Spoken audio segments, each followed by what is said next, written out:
நம்ம வெட்டியாவே இருக்கோமே, எதுவுமே பொறுப்பா செய்யாம, உலகத்துல என்னென்னமோ செஞ்சு எப்படியோ சாதிச்சுட்டு இருக்காங்க. நம்ம இப்படி நேரத்த வீணாக்கிட்டு இருக்கோமே, ஏதாவது பண்ணுவோம், கொஞ்சம் நல்லதா பண்ணுவோம் அப்படின்னு தான் நான் யூடியூப் வந்து ஸ்டார்ட் பண்ணேன். ஸ்டார்ட் பண்ணச்சுல எனக்கு எப்படி வீடியோஸ் பண்ணணும்னு தெரியாது. இத எப்படி ஹேண்டில் பண்ணணும்னு தெரியாது. கன்டென்ட் எப்படி எடிட் பண்ணணும், எதுவுமே எனக்கு தெரியாது.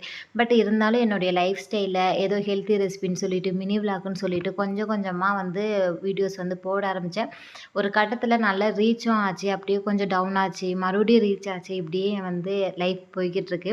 அடுத்த வருஷம் ஆரம்பிக்க இன்னும் 67 நாள் தான் இருக்கு. இந்த 67 நாள்ல எனக்கு புடிச்ச மாரி ஏதாவது ஒண்ணு லைஃப்ல சக்சஸ் பண்ணணும். அதில யூடியூப்பும் மெயினா இருக்கணும். என்னுடைய கரெக்ட்டான ரொட்டீன கரெக்ட்டா நான் வீடியோஸ் போடணும். அது வந்து இன்னைக்கு ஸ்டார்ட் பண்ணலான்னு இருக்கேன். ஆனா, எனக்கு இன்னைக்கு ஹெவியான மேக்கப் இருந்ததுனால நானு ட்ராவல் பண்ணி அலைஞ்சு டயர்ட் ஆயிட்டேன். நாளையிலேருந்து நான் எடுத்துக்கிறேன். 66 நாள் நான் என்ன செய்ய போறேன் அப்படின்னு தொடர்ந்து பாருங்க. அதுக்கு மறக்காம நம்ம சேனலையும் சப்ஸ்கிரைப் பண்ணி சப்போர்ட் பண்ணுங்க. உருப்படியா வீடியோ போடுறேன்.